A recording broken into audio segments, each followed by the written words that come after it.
Lo prohibido, de Benito Pérez Galdós, audio 5. La comida en casa de Camila. La casa de Camila era digna de estudio por el desorden que en ella reinaba. Sictus domus homo se podía decir allí con más razón que en parte alguna. Todas las cosas en aquella vivienda estaban fuera de su sitio. Todo revelaba manos locas, entendimientos caprichosos. Para honrar mis muebles, habían hecho de la sala comedor. En la alcoba, a más de la cama de matrimonio, había una pajarera, y lo que antes había sido comedor estaba convertido en balneario, pues Camila, que aun en invierno tenía calor, se chapuzaba todos los días. La sala había sido llevada a un cuartucho insignificante próximo a la entrada, arreglo que por excepción me parecía laudable, pues contravenía la mala costumbre de adornar suntuosamente para visitas lo mejor de la casa, reservando para vivir lo más estrecho, lóbrego y malsano. Fuera de este rasgo, de buen sentido, el conjunto de aquel domicilio no tenía ni pies ni cabeza.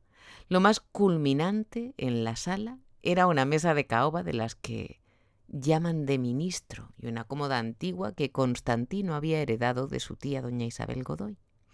El piano se había ido a la alcoba, creyérase que por su pie, pues no se concebía que ninguna ama de casa dispusiera los muebles tan mal. En los pasillos, Constantino había tapizado la pared con enormes y abigarrados cartelones de las corridas de toros de Zaragoza y San Sebastián, y en el gabinete ocupaba lugar muy conspicuo un trofeo de esgrima, compuesto de floretes, caretas, manoplas, con más una espada de torero y una cabeza de toro perfectamente disecada. Veíase por allí, así como en el comedor, algún otro mamotreto procedente de la testamentaría de la señora Godoy.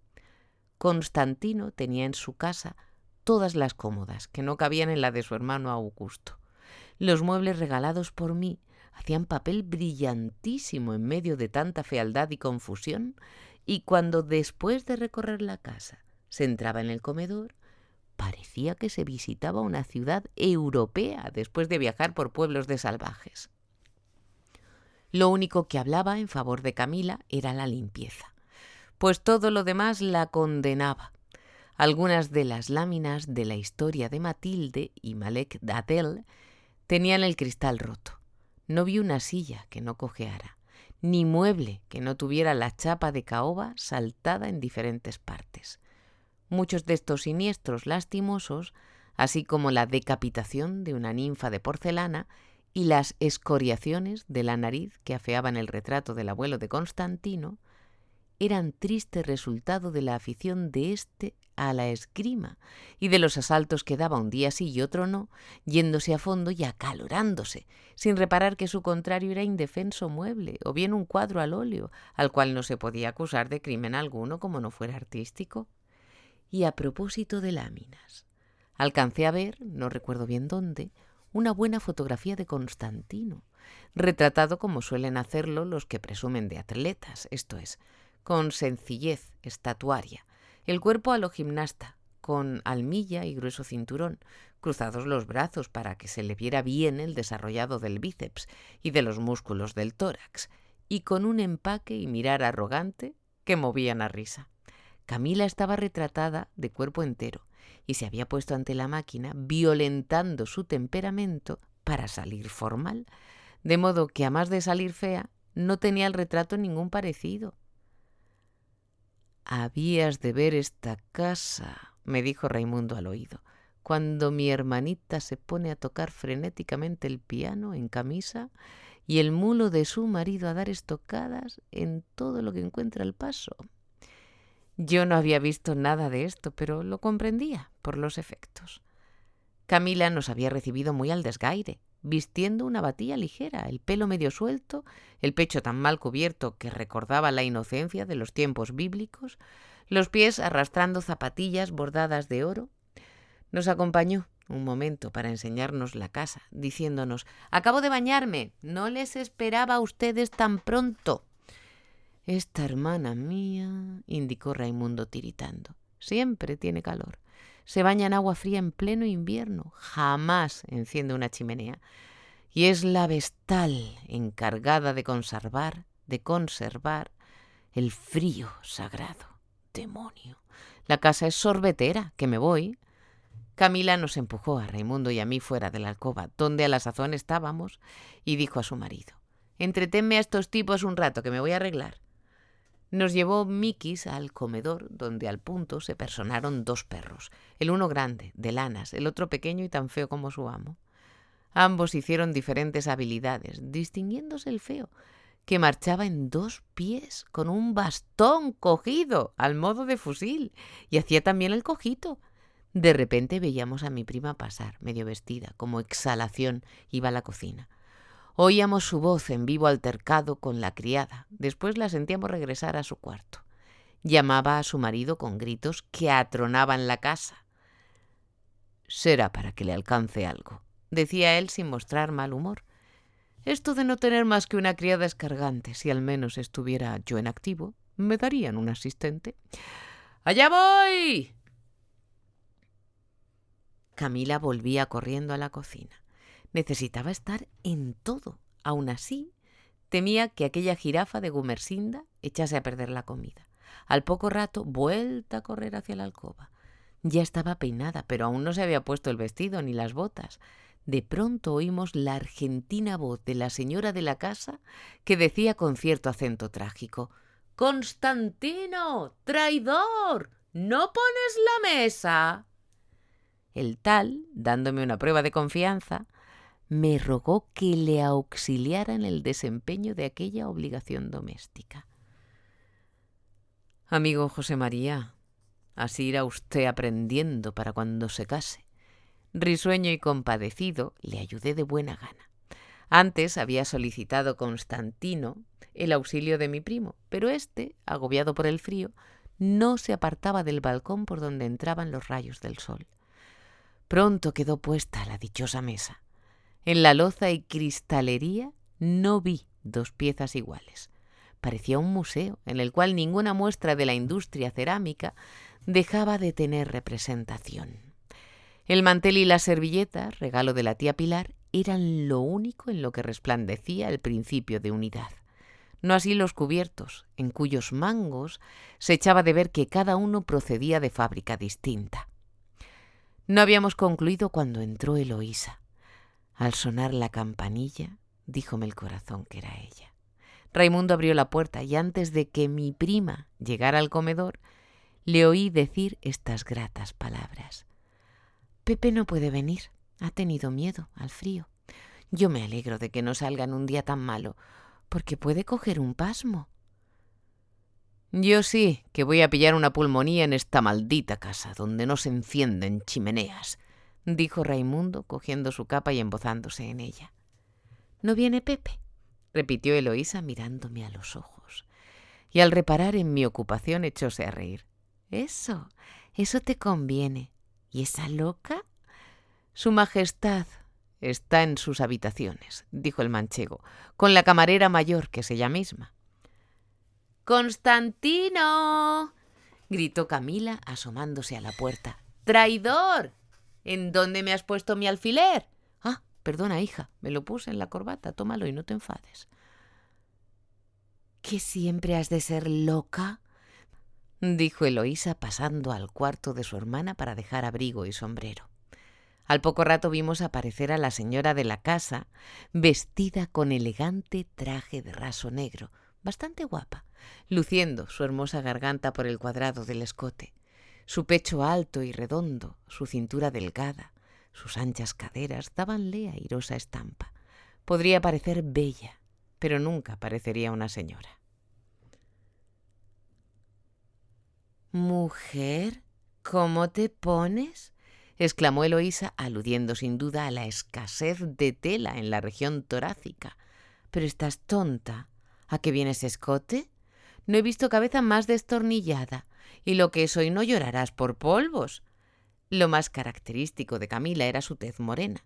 Tenía a veces el mal gusto de corregir torpemente con polvos y otras drogas aquel aire gitanesco que daba tan salada gracia a su persona. y fue tan sin tasa en aquel día la carga de polvos que a todos nos pareció estatua de yeso. Y como teníamos confianza con ella, se lo dijimos en coro. «Pero Camila, pareces una taonera». «¿Sí?», replicó ella riendo con nosotros. «Ahora veréis». Desapareció y al poco rato presentósenos en su color y tez naturales. Solo las orejas quedaron un poco empolvadas. «Si me quiere negrucha, aquí estoy, con toda mi poca vergüenza». Sin esperar a oír nuestros aplausos, pegó un brinco y echó a correr otra vez hacia el interior de la casa. Pronto reapareció para decir a su marido: «Nos sobra el cubierto de Pepe, ¿por qué no avisas a tu hermano Augusto? De paso que vas por el postre». «Yo no, ya sabes que no puede venir», replicó el marido tomando su capa para salir. «Pues déjalo, así tocamos a más». Después, vuelta a la cocina, donde la oímos disputar a gritos con la jirafa. Constantino no tardó en regresar trayendo el postre en un papel que se engrasó de la bollería a la casa. Mientras yo le abría la puerta, oí la voz de Camila que desde la cocina clamaba: «¡Váyanse sentando! ¡Allá va la sopa!». El convite fue digno de los anfitriones. Por la hora debía de ser almuerzo. Por la calidad de los platos era almuerzo y comida. Por la manera de estar condimentados y el desorden e incongruencia que reinaban en todo, no tenía clasificación posible. Sirviéronnos un asado, el cual, para ser tal, debió permanecer media hora más en el fuego. «Ustedes dispensarán que esto esté un poco crudo», nos decía Camila. En cambio, el pescado, al gratín, se había tostado y estaba seco y amargo. A los riñones había echado tal cantidad de sal que no se podían comer. Por vía de compensación, otro plato, que apenas probé, no tenía ni pizca. «Pero, hija», dijo Eloísa riendo, «tu cocinera es una alhaja». «Dispensa por hoy», replicaba la hermana. «Se hace lo que se puede. No me critiquen, porque no les volveré a convidar». «Descuida, que ya tendremos nosotros buen cuidado de no caer en la red otra vez», contestó Raimundo. Se había sentado a la mesa embozando su capa, quejándose de un frío mortal, renegando de los dueños de la casa y jurando que no volvería a poner los pies en ella sin hacerse preceder de una carga de leña. Al servir el segundo plato, se cayó en la cuenta de que no había vino en la mesa, de cuyo descubrimiento resultó un gran altercado entre Constantino y su mujer. «Tú tienes la culpa, tú, siempre eres lo mismo. Así salen las cosas cuando tú te encargas de ellas. Tonta, cabeza de chorlito». «Ni fuego, ni vino», exclamó mi primo subiéndose el embozo y poniendo una cara que daba compasión. Parecía que iba a llorar. «Que salga inmediatamente Gumersinda a buscarlo». «No, ve tú». «Como no vaya yo, hubieraslo dicho antes». «¡Ay, qué hombre tan inútil!». «¡Qué tempestad de mujer!». «Lo mejor», dijo la señora de la casa, serenándose, después de meditar un rato, «es que Gumersinda vaya al cuarto de al lado a pedir 2 botellas prestadas a los señores de Torres. Son muy amables y no nos las negarán». Por fin trajeron el vino y con él templó sus espíritus y su cuerpo mi primo Raimundo, decidiéndose a soltar la capa. Camila, a cuya derecha estaba yo, me obsequiaba, valga la verdad, todo lo que permitía lo estrafalario de la comida. Su amabilidad echaba un velo, como suelen decir, sobre los innúmeros defectos del servicio. Repetidas veces tuvo que levantarse para sacar de un mal paso a la que servía, que era una chiquilla muy torpe, hermana de la cocinera. Había venido aquel día con tal objeto, y más valiera que se quedara en su casa, pues no hacía más que disparates. En los breves intervalos de sosiego, Camila nos hablaba de lo feliz que era, cosa singular, feliz en aquel desbarajuste, en compañía del más inútil de los hombres. Indudablemente Dios hace milagros todavía. Para ponderarnos su dicha, mi primita no cesaba de hacer alusiones a un cierto estado en que ella creía encontrarse. Y por cierto que sus indicaciones traspasaban a veces los límites de la decencia. Ya nos contaba que pronto tendría que ensanchar los vestidos, ya que había sentido pataditas. Luego rompía a reír con carcajadas locas, infantiles. Yo me confirmaba en mi opinión. no tenía seso ni tampoco decoro.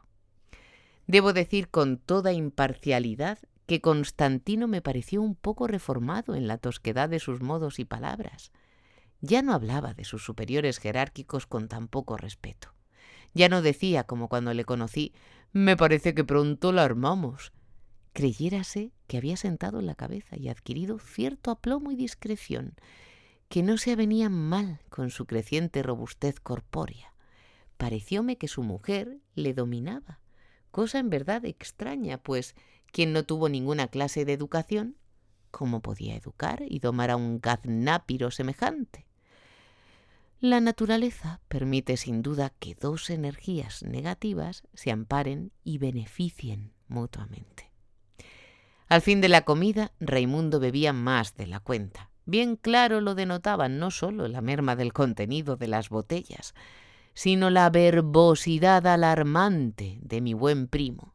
Constantino, no queriendo ser menos, se había desatado de lengua más de lo regular. El uno contaba anécdotas, pronunciaba discursos, repetía versos y tartamudeaba penosamente las sílabas tra, tro, tru, mientras que el otro decía cosas saladas y amorosas a su mujer, echándole requiebros en ese lenguaje flamenco que tiene picor de cebolla y tufo de cuadra. La discreción relativa de que hablé antes se la había llevado la trampa. Tal espectáculo empezaba a disgustarme. El café, hecho por la cocinera, era tan malo que se decidió mandarlo traer de fuera.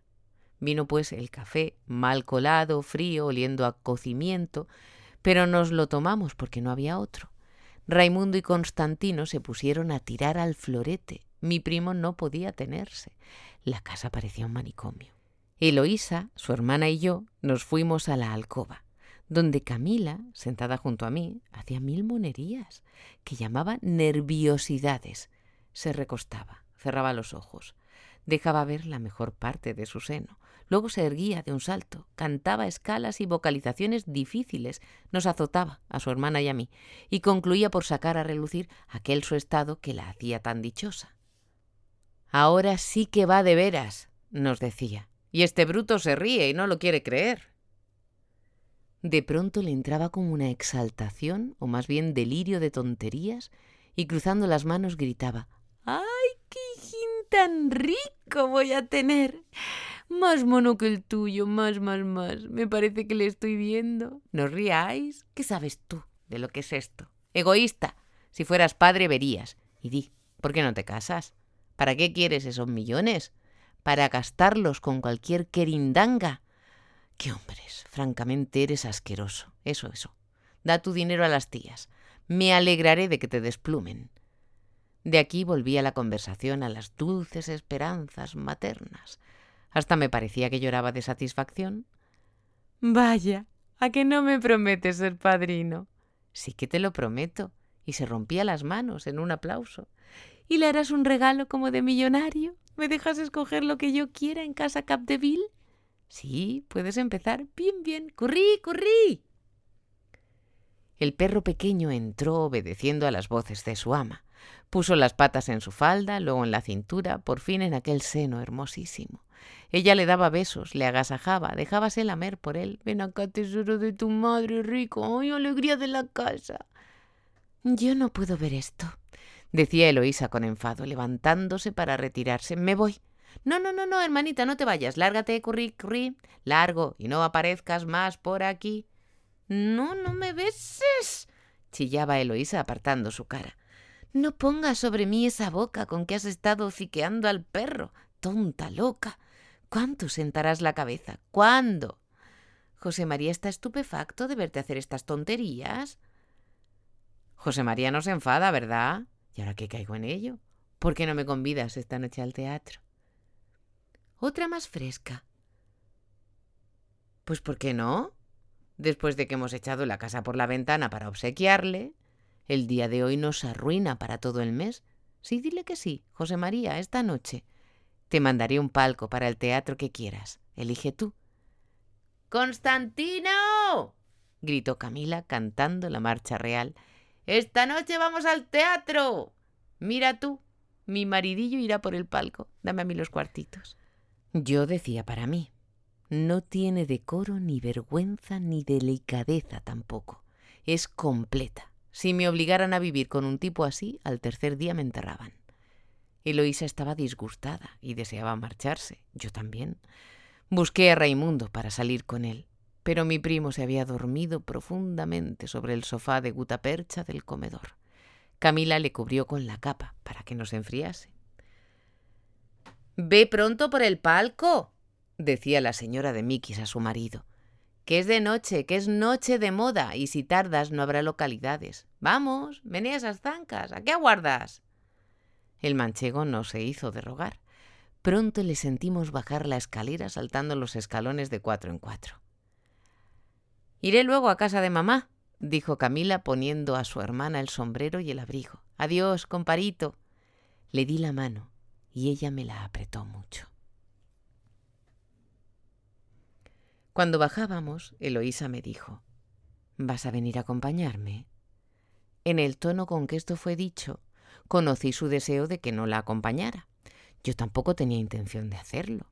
Aquel recelo de no aparecer juntos en público al mismo tiempo nos acometía a entrambos, revelando no solo la conformidad, sino también la poca rectitud de nuestros pensamientos. Ella entró en su coche y fue a la calle del Olmo. Yo me bajé a pie a la Castellana para dar una vuelta. Volví a la casa al anochecer y a poco sentí llegar el carruaje de mi prima. Obedeciendo a instintivo movimiento y a una curiosidad tonta, salí a mi puerta. Tuve el pueril antojo de atisbar por el ventanillo para verla subir sin que ella me viese. Siéndome fácil hablar con ella a todas horas, ¿qué significaba aquel acecho? Nada más que la ansia del misterio, la necesidad de poner en mi pasión la sal del incidente. Aquel mirar furtivo por la rejilla de cobre era ya un paso interesante y que rompía los términos rutinarios de la vida formal para ponernos en la esfera de las travesuras, más sabrosas cuanto más anormales. La vi subir. Noté que al pasar por mi puerta la miró como deseando que estuviese abierta o que el azar le proporcionase un pretexto para colarse dentro. El lacayo subía tras ella con un montón de paquetes de compras. Nos vimos aquella noche en su casa. Hablé con todo el mundo menos con ella.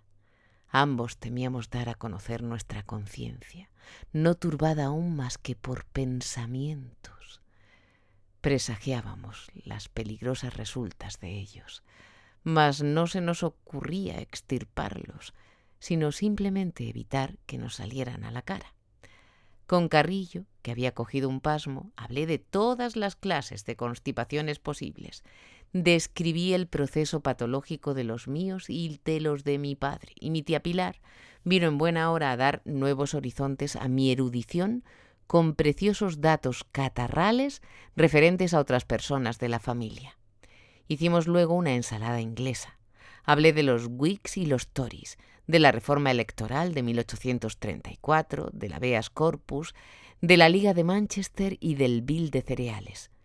Sir Roberto Peel quedó hecho trizas de tanto como le manoseamos Carrillo y yo, y no salieron mejor librados Lord Chatham, Cobden, Russell, Palmerston y los modernos Disraeli y Gladstone. Nos volvíamos ingleses sin saberlo, y esto precisamente cuando mi sangre andaluza y la savia paterna oscurecía y anonadaba en mí lo que yo había recibido del ser británico de mi madre.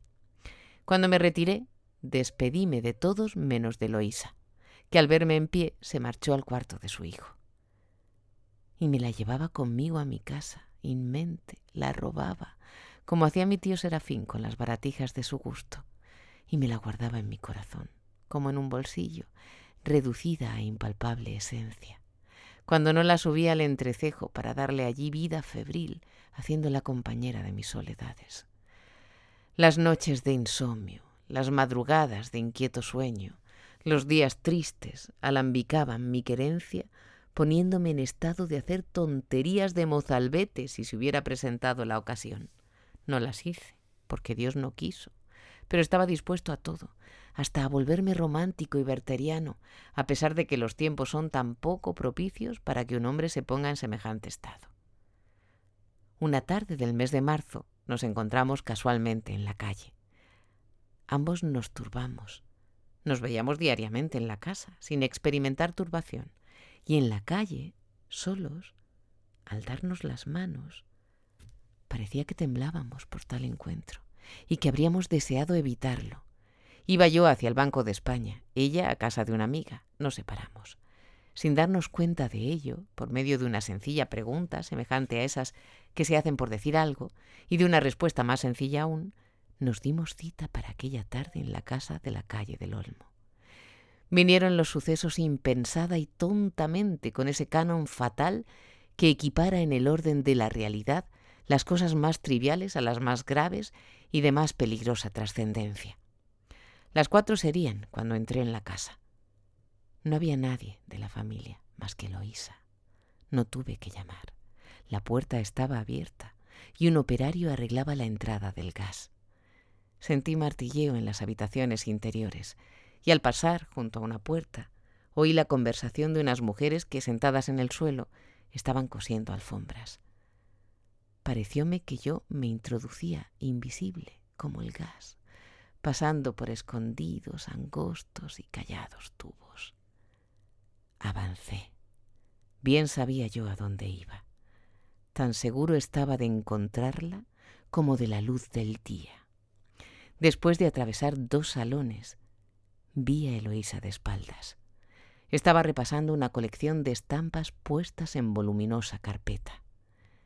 Acerquéme a ella de puntillas, mas aún no estaba a 2 pasos de su hermosa figura cuando, sin volverse, dijo esto: «Sí, ya te siento. No creas que me asustas. Mucho amor. Oh, París, París. Muchos números y la leyenda de las cuentas de vidrio». A la semana siguiente instalóse mi prima en su nueva casa.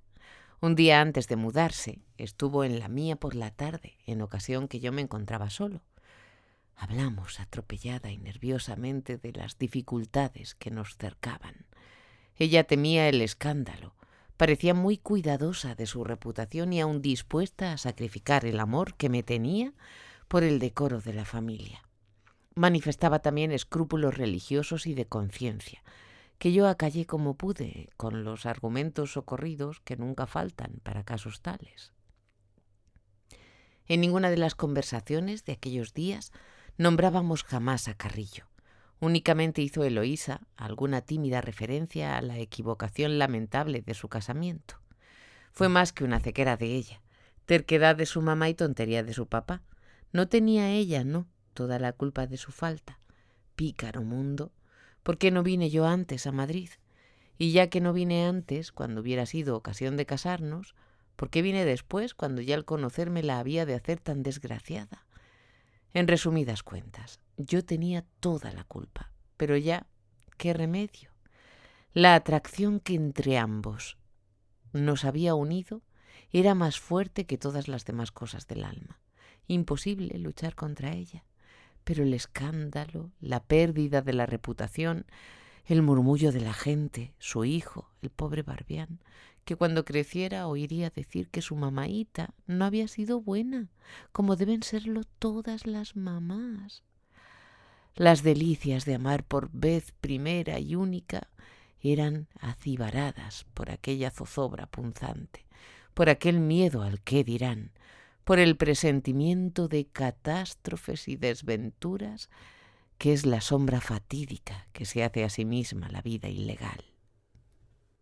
Otra cosa, cómo, dónde y cuándo nos veríamos, porque pensar que podría transcurrir una semana sin vernos a solas era pensar en la eternidad de la desdicha humana. Sobre esto hablamos largamente y con cierto ahogo, sin que yo pueda precisar ahora cuáles conceptos salieron de su boca, cuáles de la mía, cuáles de entrambas a la vez y como en un solo aliento. Nos veríamos en su casa, no, en la mía, no, en otra, ¿dónde? Pues nos daríamos cita en tal o cual parte. Yo arreglaría una casita muy cuca. La felicidad que me embargaba y que juntamente significaba amor, idealismo y satisfacción del amor propio, era demasiado grande para que yo pudiera encerrarla en el secreto de mi alma. No quería yo el escándalo. Mi moral era aún bastante remilgada para enseñarme lo que debemos al decoro. La publicidad érame antipática, pero con todo, mi aventura me ahogaba, hinchándome el pecho, sin duda por la parte que la vanidad tenía en ella. Érame forzoso mostrar a alguien mis bien ganados laureles. Yo buscaba tal vez, sin darme cuenta de ello, un aplauso a la secreta aventura. Con nadie podía tener una confianza delicada como con Severiano Rodríguez, amigo mío muy querido de toda la vida. Conocía su discreción. Él me guardaría mi secreto como yo le guardaba los suyos. También Severiano estaba enredado con una señora casada, solo que esto era tan público en Madrid como la bula. Contéle pues todo y no se sorprendió, se lo temía el muy pillo. Díjome con aquel su estilo figurativo y genuinamente andaluz que era inútil quisiera yo hacer el niño del mérito, guardando una reserva que era lo mismo que poner persianas al viento, que no intentara trastear al público, que es animal de mucho quinqué, y por fin que los tiempos de notoriedad que corremos hacen imposible el tapujito, lo que viene a ser una ventaja de nuestra edad sobre las precedentes. Razón tenía mi amigo. 2 meses después, advertí que mi secreto había dejado de serlo para muchas personas, aunque las conveniencias seguían guardándose con la mayor escrupulosidad. El amor por una parte, con la dulzura de sus goces prohibidos, la vanidad victoriosa por otra, mantenían mi espíritu en estado de tensión incesante. Yo no cabía en mí de gozo, me sentía ya capaz no solo de locuras románticas, sino aun de las mayores violencias si alguien osara disputarme aquel bien que consideraba eternamente mío. Eloísa me esclavizaba con fuerza irresistible. Su tenaz cariño era pagado liberalmente por mí, con exaltada pasión, con estimación, hasta con respeto, con todo lo que el corazón humano puede dar de sí en su variada florescencia afectiva. Y en cierto modo me recreaba en ella, como si fuera algo no solo perteneciente a mí, sino hechura de mi propia pasión, porque sí, Eloísa era más hermosa desde que estaba en relaciones conmigo. Como mujer valía más, mucho más que antes. Su elegancia superaba a los encomios que hacía de ella la lisonja. Desde que se instaló en su nueva y primorosa vivienda, parecía que había subido de golpe al último grado de esa nobleza del vestir, que no tiene nombre en castellano. Todas las seducciones se reunían en ella, y yo, para que vean ustedes cómo me puse, la miraba como miraría el artista su obra maestra. No es esto, no. Lo que quiero decir, mirábala como una planta que yo había regado con mi aliento, abrigado con mi calor y fertilizado con mi dinero, criándola para goce mío y recreo de la vista de los demás. Francamente, en mi cerebro había algo anormal, un tornillo roto, como gráficamente decía mi tío al descubrir las variadas chifladuras de la familia. Yo no estaba en mí en aquella época. Yo andaba desquiciado, ido, con movimientos irregulares y violentos, como una máquina a la cual se le ha caído una pieza importante. De tal modo estaba alterado mi equilibrio que a cada momento lo daba a conocer. Si no hacía cosas ridículas era porque conservaba muy vivo el respeto exterior de mí mismo. Pero decía majaderías como las que antes en bocas de otros me habían hecho reír mucho. Con la familia me hallaba algo cohibido. Temía que el tío se enfadase, que la tía Pilar me echase los tiempos por la situación poco decorosa en que yo había puesto a su hija. Pero ninguno se dio por entendido. O no lo sabían o lo disimulaban. Raimundo y María Juana tampoco chistaban. Solo Camila se permitió algunas reticencias de que no hice caso.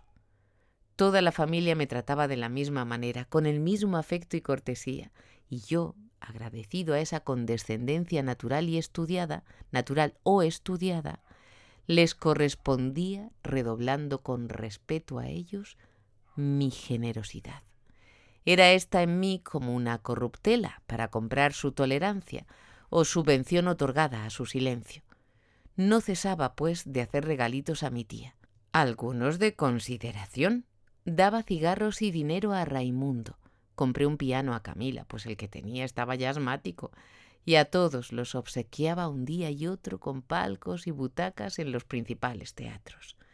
Pero mis arranques más costosos eran para Eloísa, a quien constantemente daba sorpresas, añadiendo a sus colecciones objetos diversos, ya un cuadrito de buena firma, ya un caprichoso mueble, antigüedad de mérito o primorosa alhaja de moda. Grande era mi gozo cuando observaba el suyo al recibir el presente. A veces me reñía, ponía morros por aquel afán mío de gastar el dinero tan sin sustancia. Nunca me pedía nada, pero muy a menudo la observé como atontada, pensando en algún objeto recientemente exhibido en las tiendas de lujo. Tenía momentos de entusiasmo suponiéndose poseedora de él, ratos de tristeza, considerándose incapaz de poseerlo. Precisaba calmar esta exaltación con la única medicina eficaz, la compra del pícaro objeto. Este era bien un jarrón japonés de la fábrica imperial, con la pátina antigua, o un par de tibores de Sakusma. Era a veces el motivo de sus ansias una delicada pieza de Wedgwood o una credencia de ébano y marfil. A esto añadí por mayo una berlina de Binder y un piano media cola de Erhard, pero ningún capítulo subía tanto como el de las alhajas, pues por el collar de perlas, la rivière de brillantes, una pulsera de ojos de gato, una rosa suelta y varias chucherías, me dejé en casa de Maravini 15.000 duritos. Llegó el verano. La familia de mi tío tenía casa tomada en San Juan de Luz. Eloísa fue con su marido a Biarritz, de donde pasarían a París a consulta de médicos. En París me planté yo, para esperarlos, y no tuve tiempo de impacientarme, pues mi prima acudió puntual a la cita. El pobre Pepe estaba delicadísimo, y no podía invertir su tiempo más que en dejarse ver y examinar de las eminencias médicas, en someterse a tratamientos fastidiosos y en pasear algún rato, absteniéndose de salir de noche y de todo regalo en las comidas. Vivían en el hotel de la calle de Scribe. Yo estaba, como siempre, en el Helter. Fácil nos era a mi prima y a mí vernos y citarnos en la ilimitada libertad parisiense y aún hacer algunas excursiones cortas a las inmediaciones. En los 4 días que Carrillo estuvo sin más compañía que la de un camarero, en los baños de Enghien, disfrutamos los pecadores de una independencia que hasta entonces no habíamos conocido. Eloísa iba a mi hotel. Estábamos como en nuestra casa, libres, solos, haciendo lo que se nos antojaba, almorzando en la mesilla de mi gabinete, ella sin peinarse, a medio vestir, yo vestido también con el mayor abandono. Ambos irreflexivos, indolentes, gozando de la vida como los seres más autónomos y más enamorados de la creación. En nuestros coloquios amenizados por constante reír, nos comparábamos con las dichosas parejas del barrio latino, el estudiante y la griseta, el pintor y su modelo, viviendo al día con 2 o 3 francos y una ración inmensa de amor sin cuidados. Nosotros éramos mucho más felices porque teníamos dinero y podríamos paladear mejor tanta dicha. Para gozar a nuestras anchas de la libertad parisiense, tomábamos el tren a San Lázaro y nos íbamos a San Germán. Almorzábamos en la terraza, paseábamos por el bosque, corríamos, nos acostábamos sobre la hierba. ¡Qué horas tan dulces! Como quien se contempla en un espejo, nos recreábamos en las muchas parejas que veíamos semejantes a nosotros. Componíase de algún extranjero ávido de echar una cana al aire y de alguna bulevardista, por lo general de buen parecer y modales un tanto desenvueltos. En otras parejas se advertía una confianza, una intimidad que no son propias de relaciones de un día. Eran amantes, como nosotros, que hacían una escapatoria como la nuestra, para burlar con delirante satisfacción la insoportable vigilancia de las leyes divinas y humanas. Veíamos hombres de semblante inquieto y fatigado, mujeres guapas, guapísimas, vestidas con una elegancia que cautivaba a Eloísa. Esta se fijaba en la manera de vestir de aquella gente y en la originalidad de sus atavíos. Eran como anuncio vivo de los modistos, que por tal procedimiento hacían público reclamo de las novedades de la estación próxima. Por la noche nos metíamos en los teatros y cafés cantantes más depravados. Era preciso verlo todo, sin perjuicio de ir por la mañana a las misas aristocráticas de la Magdalena y de la Capilla Expiatoria. El resto del día lo empleábamos en las tiendas. Eloísa quería surtirse con tiempo de muchas cosas que en Madrid habían de costarle el doble. Compraba, pues, por economía. Los grandes almacenes y los establecimientos más de moda recibían nuestra visita. También solía llevarme a casa de los célebres anticuarios de la calle Real y a los depósitos de artículos de China, Persia, Japón y Siam. Lo japonés abundaba poco en Madrid todavía, mientras que en París estaba al alcance de todas las fortunas. ¿Cómo no apresurarse a llevar un surtido de telas, vasos, estantillos, 2 o 3 biombos, lacas y hasta las ínfimas baratijas de papel y cartón que declaran el maravilloso sentimiento artístico de aquella gente asiática, solo igualada por la clásica Grecia? Al propio tiempo, la señora de Carrillo no podía, ya que felizmente estaba en la capital de la moda, dejar de equiparse para el próximo invierno. Su amor propio pedíale no ser de las últimas en la introducción de las novedades. Mejor dicho, la incitaba a ser la primera. En casa de Worth se encontró a la de San Salomó. A donde quiera que iba, tropezaba con la siempre inquieta y bulliciosa marquesa. Y esto mismo estimulaba en mi prima los deseos de superarla. Cada una quería hacer pinito sobre la otra, anticipándose a llevar a Madrid lo mejor, lo más bonito y nuevo. Pronto perdí la cuenta de las cajas que mi primita expidió para Irún en los últimos días de septiembre. Pero a falta de este dato, otros más exactos me permitían apreciar numéricamente los entusiasmos de Eloísa. En la primavera anterior había ordenado yo a mi banquero de París que me vendiera los títulos de 4,5% que tenía en su poder, cuyo valor ascendía aproximadamente a unos 175.000 francos.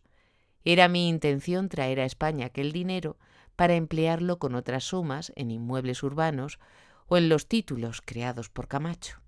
Cuando fui a París, Mitjans había hecho la venta y tenía en su caja a disposición mía el líquido de la realización. Díjele que lo retuviese en su casa, que yo tomaría para mis gastos lo que necesitara y el resto me lo daría en letras sobre Madrid a la conclusión de la temporada. Tales sangrías di a aquel depósito que cuando fui a liquidar solo me restaban 7.000 francos que Mitjans me dio en una carta orden.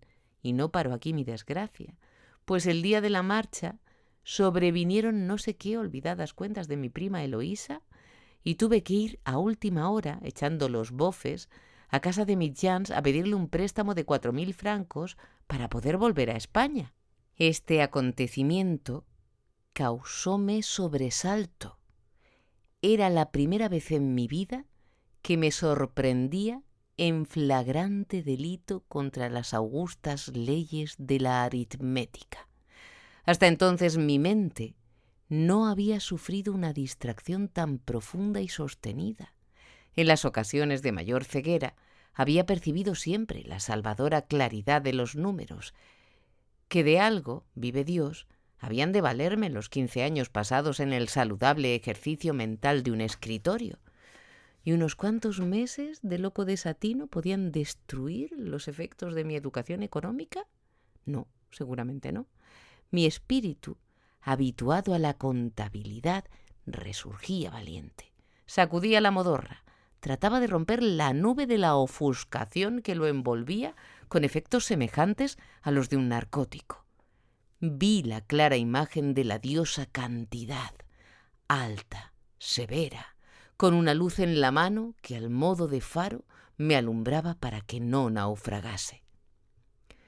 Fui educado en los negocios y respiré en mi niñez el aire espeso, sombrío de la práctica Inglaterra, que con el humo que introduce en nuestros pulmones parece que nos infiltra en el cuerpo la costumbre de la exactitud en todas las cosas. Mi juventud desarrollóse también en la gimnasia de la cantidad, así como la de otros crece en los placeres frívolos. Yo tenía, pues, en mí una virtualidad redentora.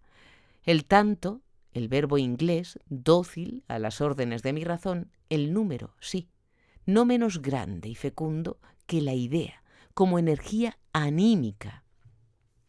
Al verificarse en mí aquel despertamiento, halléme en terreno firme y dije con resolución: «No, niña mía, esto no puede seguir así». En Madrid traté de poner orden en mis asuntos. A fines de octubre pasóme el banco el extracto de mi cuenta corriente y vi que apenas me quedaban unas 2000 pesetas. Había gastado ya toda mi renta del año, cuando en los precedentes apenas había llegado a la mitad y con la otra mitad aumentaba mi capital. En aquellos días recibí de Jerez varias letras y algún papel de Londres. Eran el tercer plazo anual de mis arrendamientos y un residuo de la venta de existencias. Había pensado yo destinar este dinero a consolidación del capital, pero no pudo ser, porque tuve que enviarlo a mi cuenta corriente del banco para los gastos del último trimestre del 82. Una breve operación me dio a conocer que mi fortuna había disminuido aquel año en muy cerca de 90.000 duros. Cosa singular. Yo tenía, durante las embriagueces de aquel año, vagas nociones de esta cifra negativa, pero no me causó temor hasta que la vi salir de la punta de la pluma en infalibles guarismos. Me parecía mentira que tal suma hubiera sido espolvoreada por mí en diversas tiendas de París y Madrid, y no obstante, bien cierto era. Lo hice sin darme cuenta de ello, ciego y alucinado, olvidando esa admirable función del espíritu que llamamos sumar, y atento solo a los aguijonazos de la voluptuosidad y del amor propio, a lo hecho pecho. Aunque felizmente había abierto los ojos al tanto, reintegrándome en el equilibrio de mi ser, por un lado concupiscente, por otro positivista, mi desvarío por Eloísa no había mermado en lo más mínimo. Más prendado de ella cada día, pensé en llevar procedimientos de regularidad económica a lo que moralmente era tan irregular. El orden parecíame digno de ser implantado en los dominios del vicio, y yo me imponía el deber de intentarlo y me hacía la dulce ilusión de conseguirlo. Cavilaciones numéricas entristecían mis noches y mis mañanas, pues el hondo interés que me inspiraba Eloísa hacíame ver nubes muy negras en el porvenir de la casa de Carrillo. En cuanto a mi fortuna, que hasta entonces había sido pingüe, sólida y muy saneada, hice propósito firmísimo de defenderla a todo trance de los lazos que mi propia pasión le tendía. A pesar de lo firme del propósito, vivas inquietudes me atormentaban en presencia de aquel querido edificio económico, al cual se le acababan de abrir grietas muy profundas. Pensando siempre en mi prima, no cesaba de hacer cálculos sobre el presupuesto de su casa que me parecía muy desconcertado.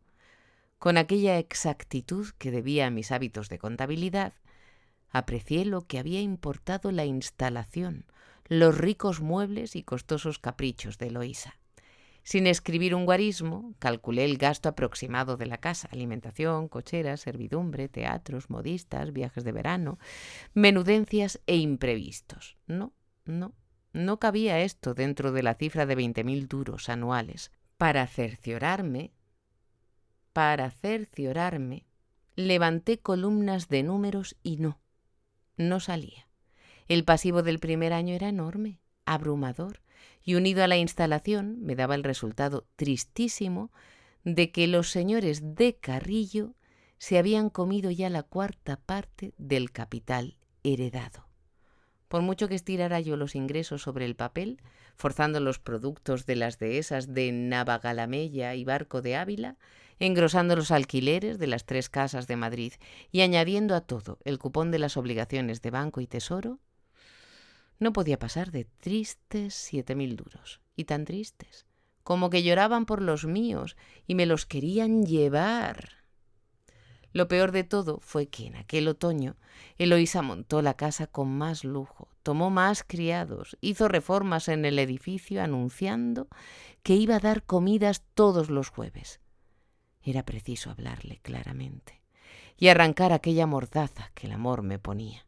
Una tarde, solos en nuestro escondite, le hablé en lenguaje sincero y leal, el lenguaje sincero y leal de los números. Cómo esquivaba el tema la muy pícara, cómo se escapaba, culebrosa y resbaladiza, cuando ya la creía tener bien cogida. Por fin se mostró conforme con mis ideas y penetrada del buen sentido de las cosas.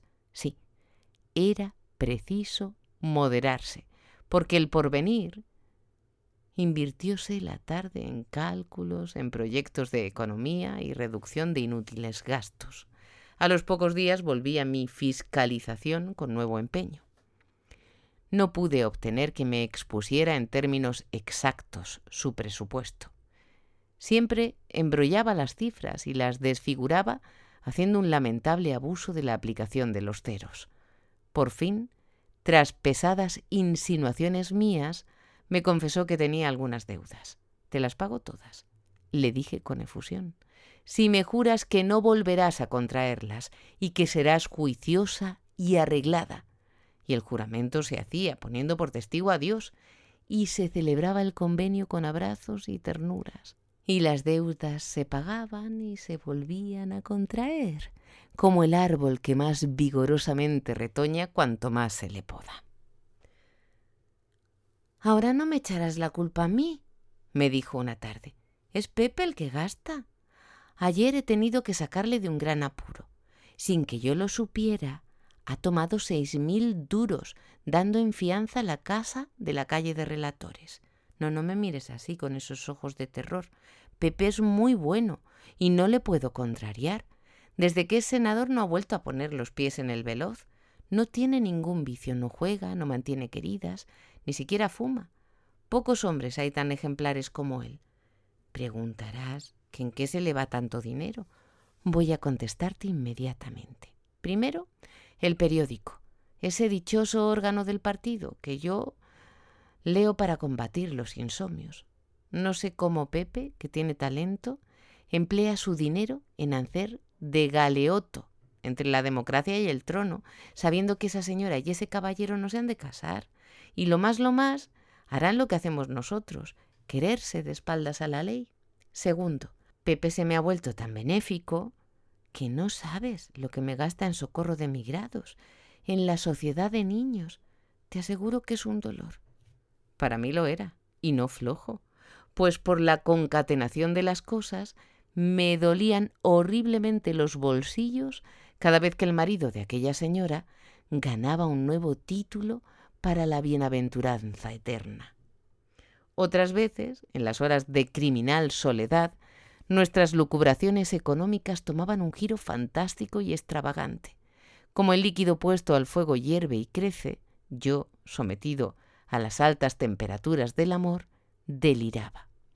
Pero no era mi delirio como el de los poetas, visión de flores, nubecillas y formas helénicas. Era más bien una fermentación de los números que tenía metidos en la cabeza. Las cifras de reales, francos y libras que pasaron por mi mente en 15 años volvían todas juntas, agrupándose como en las cerradas columnas de los libros de partida doble, separándose y revolviéndose como las cantidades desgarradas en la cesta de papeles rotos. Poseer millones de millones, que mis reales se me volvieran libras esterlinas de la noche a la mañana, que los ceros se agruparan junto a las unidades formando esas filas nutridas cuya vista ensancha el alma. Entonces, gata bonita, tendrías un palacio mejor que el de Fernán Núñez y el de Anglada juntos. Tendrías un lecho de plata, como el de la esposa de un rajá. Tendrías un yacht para viajar por el Mediterráneo y un tren Pullman para recorrer el continente. Te compraría el Rembrandt, el Murillo, el Veronés que salieran a la venta al deshacerse la galería de algún principote alemán. Y para ti trabajarían Meissonier, Pradilla, Alma Taderma, Domingo, Munkaski y lo más granadito de Europa. Aprovechando las buenas ocasiones, te compraría los vestigios de las grandes casas, la armadura que llevó el duque de Alba, la espada de Boabdil, los tapices de los reyes católicos con el tanto monta y los yugos y las flechas, y esas casullas de catedral que van a parar en forros de sillas, y esos libros de vitela cuyas hojas se convierten en abanicos, y cajas de oro y cristos de marfil como el que tiene Rothschild, y el jarrón de Fortuny y la espada de Bernardo, y la Biblia de María Estuardo y el vaso de plata de Napoleón. El arte más sublime, la industria más hábil y los objetos de valor histórico, despojos que se le caen a la historia en su marcha, serían para que tú jugaras con ellos y te relamieras de gusto mirándolos. Serías más rica que la duquesa de Westminster, la cual no es más que la reina Victoria, emperatriz de las Indias. Como en esta dirección el desvarío no podía ir más allá, Eloísa, para hacer juego, deliraba en sentido contrario. Ser pobre, no tener nada, vivir juntos y solos, completamente exentos de necesidades sociales en un país apartado, fértil, bonito, donde no hubiera frío ni calor, ni ciudades, ni civilización, no tener más que un albergue rústico y que nuestra despensa estuviera colgada de los árboles, no beber más que agua clara, vestirse sencillamente, tan sencillamente, que todo el guardarropa quedara reducido a un simple túnico talar. Nada de calzado, nada de sombrero, nada de esos horrores que llaman guantes, corbatas y alfileres. No gozar de más espectáculos que los del cielo y la vegetación. No oír más música que la de los pájaros. No ver más espejos que la corriente de los ríos. No tener idea de lo que es un coche, ni una tarjeta de visita, ni una esquela de invitación, ni una cuenta de modista. Desconocer la escritura y la lectura. Y en cuanto a religión, celebrar la misa con una hoguera, un par de cánticos, un haz de flores, delante de los panoramas preciosísimos de la naturaleza. Y en medio de esto, el amor, mucho amor, muchísimo amor, ella y yo siempre juntos, siempre solos, siempre jóvenes, y nunca cansados de mirarnos y de querernos. Creo que mis carcajadas se oían desde la calle. El delirio de Eloísa, que era el rebote del mío, me produjo una hilaridad tal que ella se apresuró a taparme la boca alarmada de mis gritos. «¡Calla, tonto! ¡No escandalices!». No sé si lo soñé o lo pensé. Debí de quedarme dormido y ver a Eloísa en aquel pergenio rústico y salvaje, hecha una señora Eva, en el país del abanico más relamido que se podía imaginar. Ella era feliz con su túnico, no sé si de verdes lampazos o de alguna tela inconsútil. No conocía la ambición, ni el lujo. Era toda inocencia, salud, dicha. Sus diamantes eran las estrellas, sus galas las flores, sus espejos los lagos, su palacio la bóveda azul de los cielos. Pero un día la señora Eva alcanza a ver a un extraño y desconocido que se aparece en aquel delicioso rincón del mundo donde solo habitamos ella y yo. Esta tercera persona es el demonio, la tentación, el elemento dramático que viene a emporcar nuestro idilio. No se ofrece a las miradas de la señora Eva en forma de serpiente, ni usa para perderla el ardid aquel de la manzana. ¡Quia! Es un viajero, un náufrago que acaba de arribar a aquellas playas, y para trastornar el seso a mi mujer, le muestra una sarta de cuentas de vidrio. Las ganas de adornarse con ellas desarrollan en su alma formidable apetito, y se conmueve, se ofusca, se vuelve toda nervios. Pierde su ser inocente, como si dijéramos la chaveta, y adiós idilio, adiós naturaleza, adiós sencillez, adiós paz sabrosa, adiós festín de hierbas, adiós enaguas de hojas, adiós amor. Cae mi Eva en la tentación, se vende por las cuentas de vidrio y el demonio carga con ella.